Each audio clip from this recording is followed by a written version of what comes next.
bonjour. Bonjour, Justin. Voilà, vous êtes le président de la Civito. Vous avez appelé les Togolais à aller se faire enrôler au cours de la dernière opération de révision de liste. Vous avez suivi tout au long de ce processus. Quels sont vos commentaires? Merci. D'abord, j'adresse toutes mes félicitations aux populations togolaises qui ont écouté, qui ont vu, qui ont répondu à l'appel de la société civile et bien d'autres partis à aller s'inscrire et qui ont eu d'intérêt en le faisant. Et donc j'ai été vraiment très flatté par rapport à cette mobilisation autour des bureaux de vote.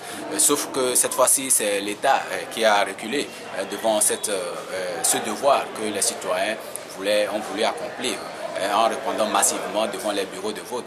Parce que l'État n'a pas permis à la CENI de faire son travail. Ce n'est pas moi qui le dis, c'est le président de la CENI qui l'a soulevé sur la radio France Internationale en disant qu'il appartient à l'État de décider par rapport à ce que doit faire une CENI qui devrait être indépendante.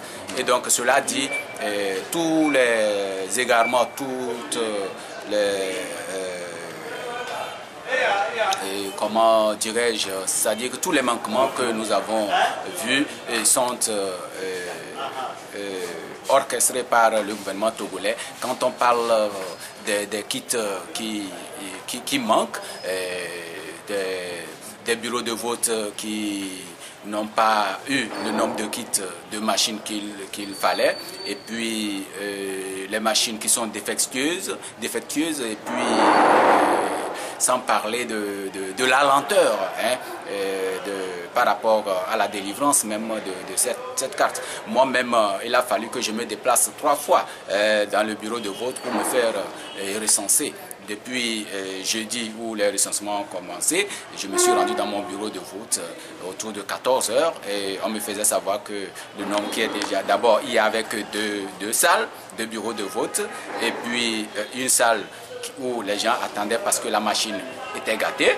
Et je me suis dirigé vers la salle où la machine était bien, mais le nombre qui était dans la salle était vraiment impressionnant. Ceux qui étaient dehors également, on n'en comptait plus. Et là, on nous faisait savoir, nous qui étions dehors, d'aller et de revenir le lendemain. Le lendemain matin, vendredi, donc, je me suis rendu très tôt.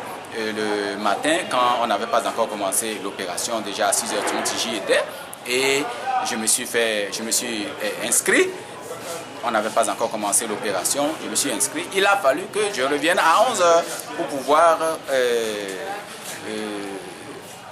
suivre la queue et me faire enrôler autour de 14 h 30. Est-ce que vous voyez?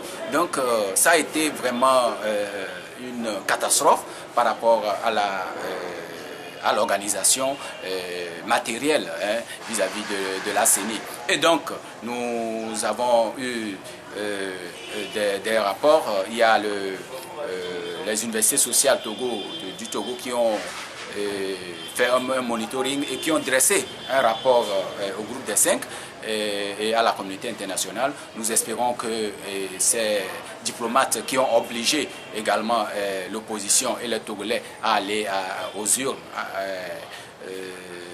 ces diplomates pourront quand même prendre la mesure de la chose pour inviter le gouvernement togolais à organiser proprement l'opération de recensement pour que les élections qui auront lieu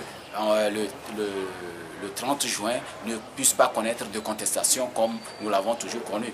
Et nous n'oublions pas, ce sont les élections mal organisées en amont au niveau des recensements qui font qu'il y a des contestations, il y a des répressions et des morts et d'autres formes de victimes.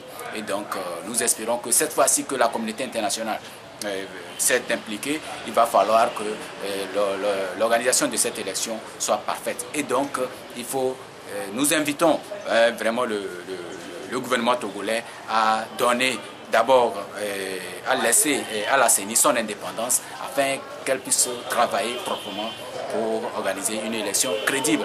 Cela va de soi parce que c'est le gouvernement qui chante, qui crie la réconciliation. Et les recommandations de la CVJR, je voudrais leur rappeler, qui ont dans dit dans leurs recommandations que les élections sont source de conflits et donc elles devraient être bien organisées pour éviter ces formes de conflits. Et donc la balle est dans le camp du gouvernement de M. Faure Gnassingbé et donc il ne faut pas qu'il se contente de s'entourer d'une immunité, mais il faut quand même qu'il corrige ce qu'il doit corriger en tant que chef d'État. Kao, merci beaucoup à vous. C'est moi qui vous remercie.